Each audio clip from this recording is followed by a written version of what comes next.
I just wanted to talk a little bit about there's one article that I read that talked about Joshua Osih and Yeah, saying that members of NEC, which is their national uh, executive executive body, is calling on him to for him resign. to resign. What do you think about that? I was just going to. With the performance of SDS is almost dead. We're just on live support by a few people who think they can benefit from that. I think it's basically a non-existent party. They don't have any sway in the Cameroonian political scene. Mhm. Come to, I would say, has more sway in the north and southwest than SDF.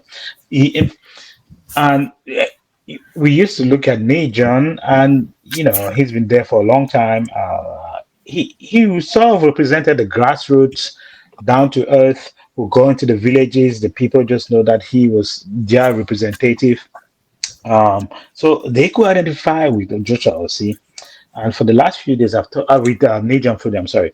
For the last few days, I thought like, how has Joshua been different? I think Joshua doesn't come across as someone who's grassroots that the people can relate to. Because he's That the not. people, I think yeah, he comes from I think he comes from an affluent background. He's not it looks like, exactly yeah, man of the people in that man of the sense. people, right? He Yeah, does not come. He did not come from the you call it from the, I don't want to say the gutters, but from the trenches, right. as some Yeah, people would say, right? as some people put it. Yeah, he is not He exactly. sort of presents himself with his good English and can translate it into French easily, Mhm, like an mhm. elite, He is an elite, high yes. up there. He came across as too elitist to me, Mhm. and I'm not saying that there's anything wrong with that, but I'm just saying it could not relate. The people could not relate with him, No. not because he's an elite, but because he didn't come across as being authentic. Because Mhm. I think people could look at John and say he was authentic. He loved his people, power to the people, and then we all know the limitations of the SDF. They kind of branded themselves as a Northwest, maybe Southwest party. It's almost as if they were not serious on um, the national electorate of the national electorate.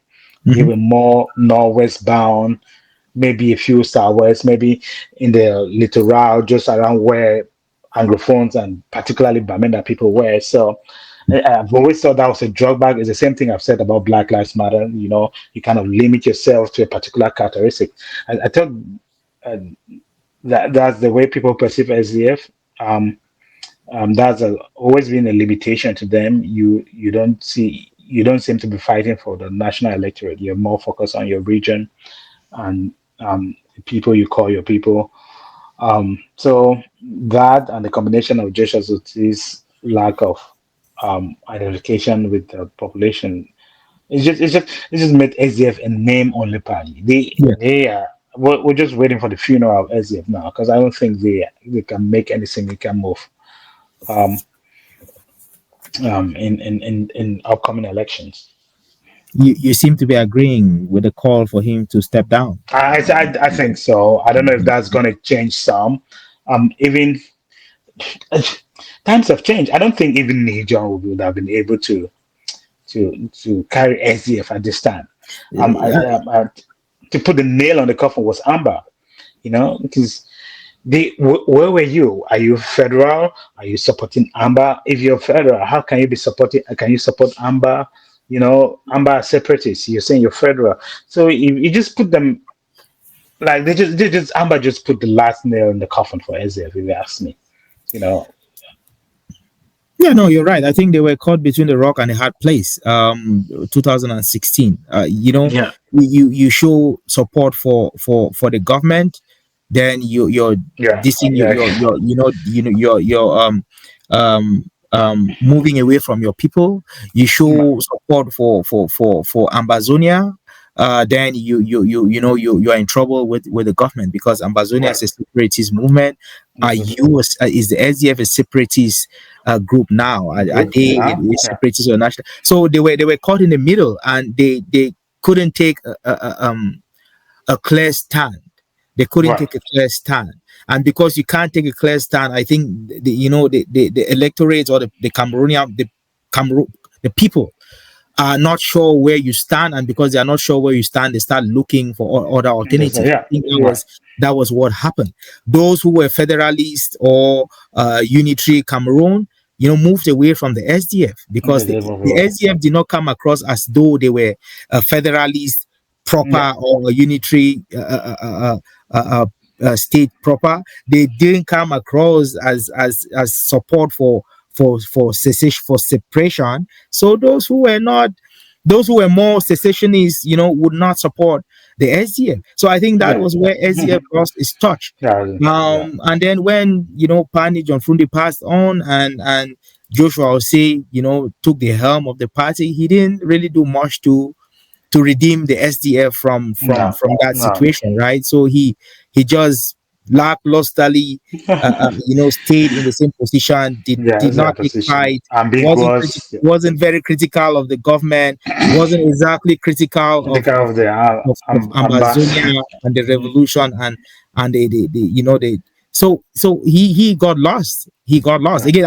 I don't want to blame him. He just came to the head of the party at a very difficult time and just right, was not able to steer the party in the right direction, and the yeah, consequences are very obvious. yeah, I very, mean, very SDF, obvious. which was top a main opposition party a couple of years back, is now sixth Yeah, position. Six, yeah, they, with they, they, they, 1.21% of the vote. that's ridiculous. 1.21% of the vote. That is Yeah, that is that is that is terrible. you're not a serious person if you're that. You are not a serious person. And so Yeah, so, I definitely agree. I think it's time for Joshua. He's tried this twice. yeah, I think if you're critical of President Paul Biya for staying too long in power, mhm. two terms, two attempts to be president, I think is good enough. I think It's good you've enough. tried your best. I don't know that there's anything else that Joshua Osei can do that would be No, different from what he has already done. It's time for him to step down and have the party hand over the helm of the party to someone else who might be willing to take this party to the right direction. So that yeah, that is what I think that's about that. right. Yeah, and yeah, exactly. You made a point there. Nija, I don't think Nija even gave him brought him when he died. I don't think the party was even in a better place. Because No, it remember, was Nija, before, when the Amber crisis started, Nija was like, he reasoned with the people like these people, why they're taking weapons. He was like pushing like because they've been discriminated, blah blah blah. Guess what? He was kidnapped by he the same changed people. everything. Not once, not twice.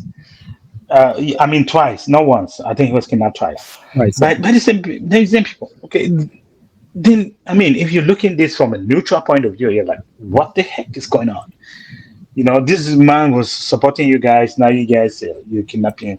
I think, yeah, you just lose a lot of reasonable people, and then there's a lack of clear position of the SDF. You're neither. Where are you? Are you supporting them? You're not. Are you federal? Yeah, it was just a big mess. But yeah,